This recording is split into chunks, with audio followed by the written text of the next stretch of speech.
It is 12 hours since I reviewed the rhythm section, and I'm still tired. This coffee is not working. They told me it was smoked butterscotch latte, but I don't know. Suspiciously tastes like thick black coffee to me. Anyway, so it's actually been a couple of days since we saw this movie. Yeah. We talk about movies so quick after seeing them that talking about something that we we watched a couple of days ago is like Thursday. Oh yeah, that was a long time ago. Let me recall back to how young I was when we watched that 2 days ago. Originally, me and Rob were gonna watch this, but I got that screener for Roe v. Wade, and it was like, I'll ruin Rob's day by telling him all about Roe v. Wade instead. So check out that video, that one's up. Also, go to our Patreon as well, patreon.com/thecinemasnob. We got another contest going on out there right now. Since we're talking about a Nicolas Cage movie today, you could get this Blu-ray of A Score to Settle with Nicolas Cage, where clearly he just, I don't know, sets fire to land. I'm assuming that's what it's about. And where there's Nicolas Cage, there will always be John Travolta.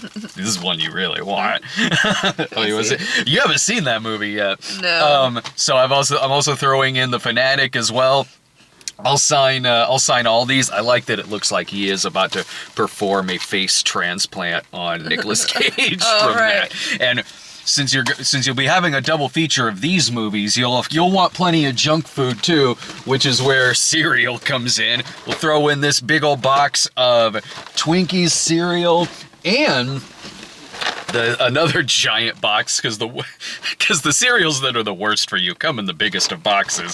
Hershey Kiss cereal. Both of these were featured on Brad Tries, by the way. The Hershey's one hasn't aired yet. So well, you haven't had them yet, honey. I had the Twinkie one. So go to patreon.com/thecinemasnob. Click on the links in the description and the pinned one in the comments as well. That'll tell you how you enter the contest to win all this stuff. Now, to go back to Nicolas Cage, it's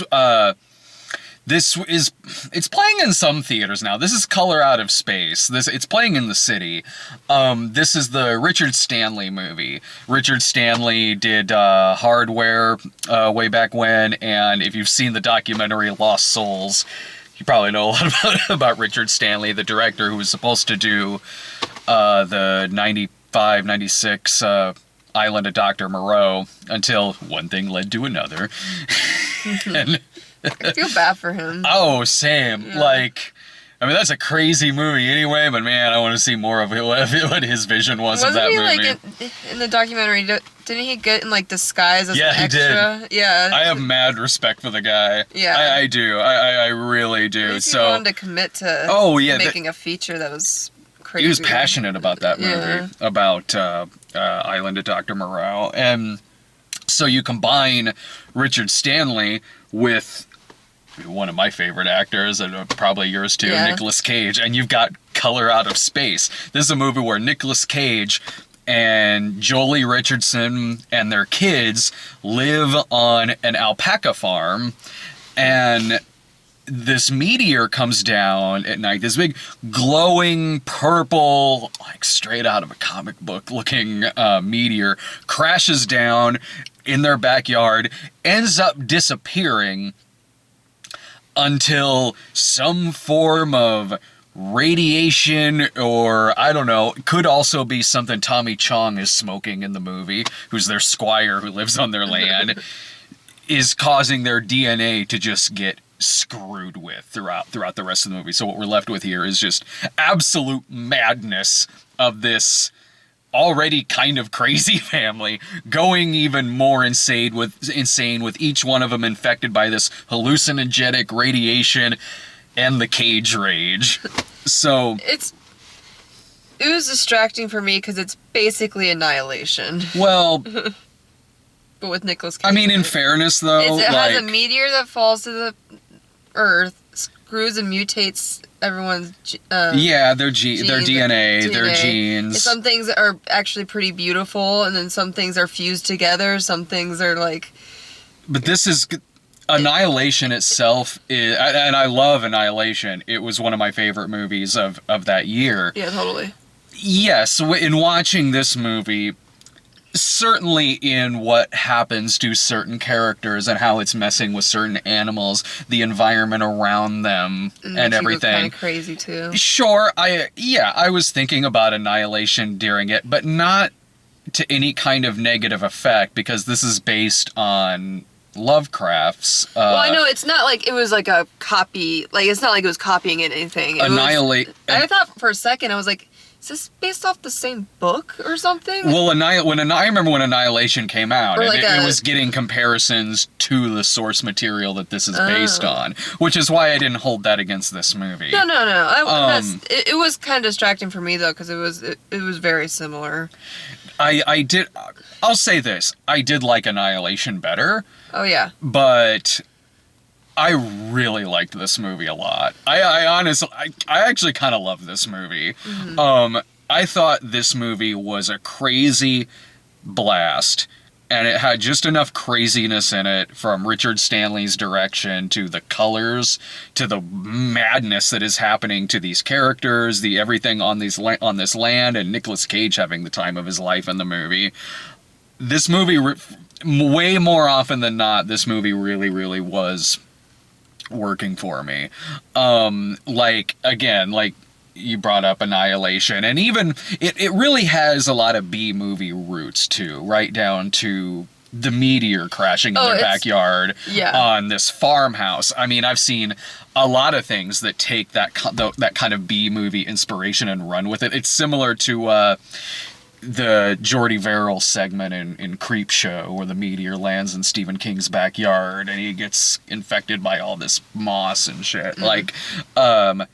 So it really has its roots in being this wildly colorful B-movie, really. And I was having fun with that. With, again, what's happening to the daughter, the alpacas, the mother, the son, and what's great about Nicolas Cage in this movie, because they're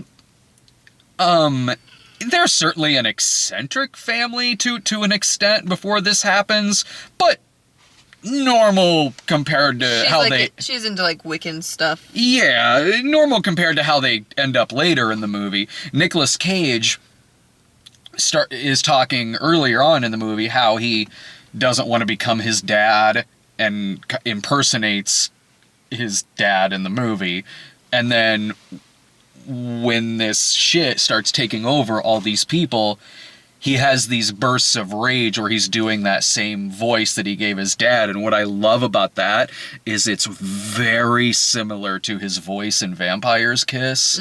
So it was like Cage is like this loving husband and father in this movie who is infected with this radiation that's turning him into his character from Vampire's Kiss. I was loving that. Like, he's got awesome moments in this movie. Cage is just a treasure. Yeah, that's... Well, I thought, like... Because I think Annihilation has, like, several different books, so I thought, like... Does it? I thought so. I forget. So I thought maybe it was, like, a sequel to the book, so I had to look it up for a second. But, yeah, like, the one thing that I will say that's makes this better than Annihilation is because of Nicolas Cage. Annihilation is a scarier movie. Oh, yeah. This is like a trippy, moody movie. Yeah, I mean, hell, it's got Tommy Chong in it. Like, this is smoke a little something before you watch this. You'll have the time of your life. Yeah. It's a different vibe than Annihilation. There's nothing in this movie that's as scary as, say, like that bear sequence. But there's nothing in this movie that I think is even trying to be like that. I'm sorry for like bringing up Annihilation all the time. I'll stop comparing it. But no, it's okay. Like so like it's very it's just a trippy movie. It's like just a moody movie. Trippy, well, and like when we finished watching this, I liked it better than you did. It didn't sound like you liked this movie very much when we got done watching it. Which surprised me, because I was like, if I had seen this before you did, I would have come home and said, you'd love this movie. I feel like I should have watched it on the big screen. I think that's what it was. Yeah. like, sitting at home and watching it kind of, like, took me out of it, Oh. I guess. I mean, I would rather see this in a theater, Yeah. certainly. I think it merits a theatrical experience. I personally... I thought it was just, like, the CGI was kind of cheesy for me. It kind of looked like the Sci-Fi Channel CGI, kind of. I thought it was a step above that. But when it was a practical effect, that was when it was good. Yeah, there's good gore in the movie. There's good when they do a practical effects. I was like, that was really cool.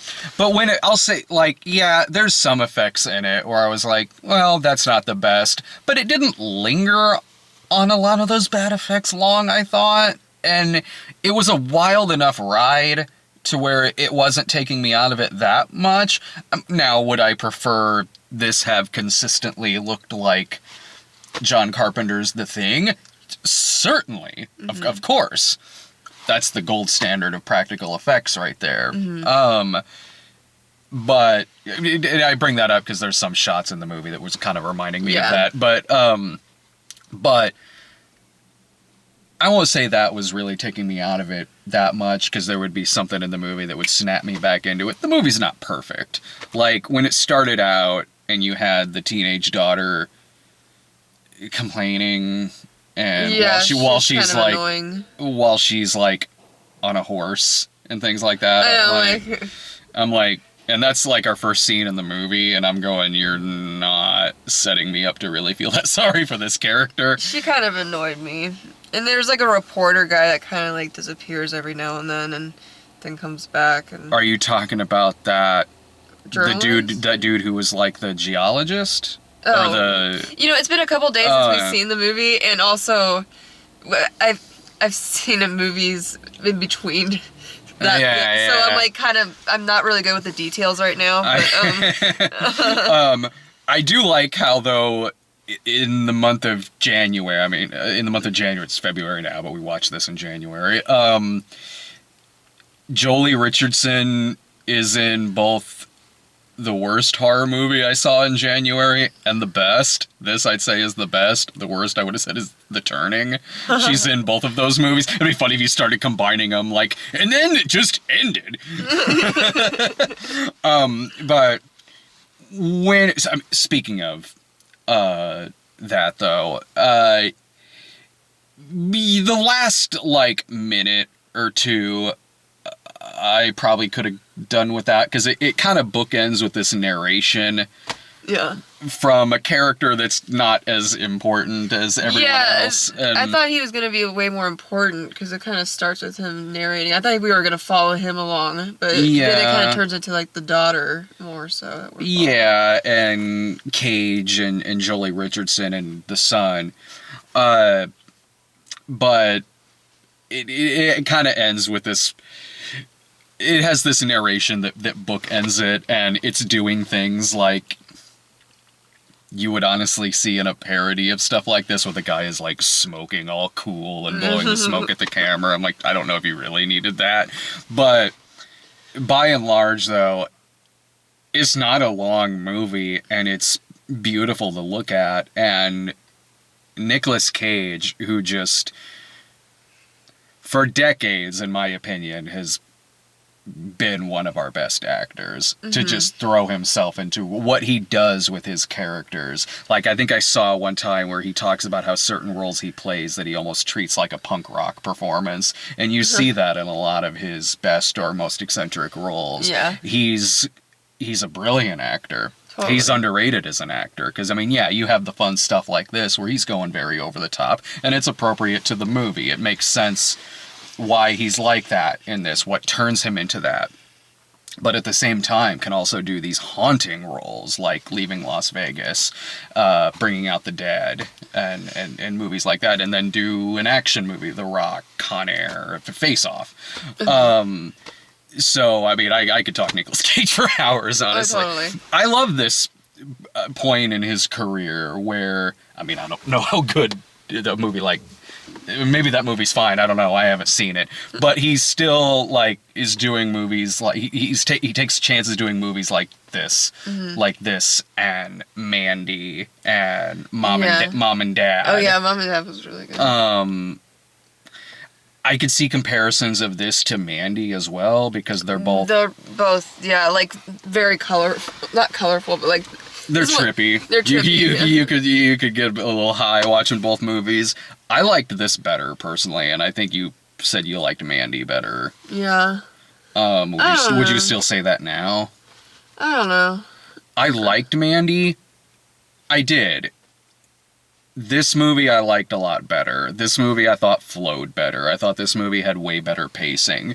Mandy, I thought when it took off, it really took off. But you had to sit through a lot of monologuing in that. I thought Mandy was prettier. Yeah, I could see that. But I guess with the storytelling, I guess this one's better. Like it's not as slow. There were points in Mandy where I was kind of like, you could trim this down a little bit, and the movie would be slightly better because of that. Don't get me wrong, I did really, really like that movie, but I did enjoy this one better. So there's another movie of his coming out this month I'm looking forward to, that's him and Kelsey Grammer. Oh yeah, you told me about that. Two, not just one of my favorite actors, but two of my favorite actors. Yeah. Nicolas Cage and Kelsey Grammer in the same movie. Hell yeah. Well, I was telling you, I was like, I feel like Kelsey Grammer probably won't be in it that much. Maybe not, but I don't care. Like, I mean, well, yes, I would prefer him be in it a lot, but at the same time, that is not going to slow me down from watching this movie, because that at least means they have scenes together. Will it maybe be one or two scenes? Possibly, but they have scenes together. They were in a room together. Damn it. We'll see, maybe they did. Maybe oh, please, I hope it's like Travolta and Michael Madsen and Trading Paint. They're not I don't think they're in the same state as one another. Like looking in one direction and then... You should see this scene from London Has Fallen between Gerard Butler and Morgan Freeman, where they're talking and they are not in the same room together, because they have to get really tight on Gerard Butler's face, and when it shows the back of Morgan Freeman's head, it looks like they just like glued some cotton balls onto the back of some guy's head. Or like Bruce Willis. The one with Frank Grillo. It started with an R. I don't know. It made my worst of list that year. What the hell was that called? Where Bruce Willis and Frank Grillo, look it up on YouTube, where it's insane how they horrifically cut Bruce Willis into like his first scene in the movie. It's like the back of his head, and he waves from the back of his head, and he's like shorter. A bad impersonator is doing his voice. Anyways. I'll take you anytime, punk! That's what he sounds like. That's what this voiceover guy sounded like in that. So I highly recommend this movie. I really enjoyed it. Yeah, I guess, check it out. Does it... do you like it better now, having a couple days to think about it? I guess. Sure, yeah. I believe you. I was just kind of like, I just thought some of the CGI was kind of cheesy, but that's just about it, really. But, I wasn't like blown away by it, but I also wasn't like mad at it or anything. I was just like, oh, yeah, that was a movie. Yeah. It was pretty, I guess. It was pretty... I like seeing Nicolas Cage, and he was really good in this. Mm-hmm. So, like, yeah, I don't regret watching it. No, I thought it was a lot of fun. I did, especially if you're into Richard Stanley, a weird body horror movie like this. Yeah, the body horror was worth watching. Oh, yeah, there's something messed up that happens to a couple of characters in this movie that involves a little bit of fusing and very bright lights. So the body horror stuff was cool. Again, Cage is great in the film. So, yeah, I highly recommend it. Like, at the least, would you be, like, recommended as a rental or something? Yeah. So again, go to our Patreon, patreon.com/thecinemasnob, and I'll put links down in the description for the blog entry. Oh no, did we lose it already? Enter our contest over there where you can get these signed copies of A Score to Settle with Nick Cage and and The Fanatic with John Travolta. We've also got the Hershey's cereal and the Twinkies cereal as well. So pretty cool giveaway on there. Check that out, and we'll see you next time. Later, guys.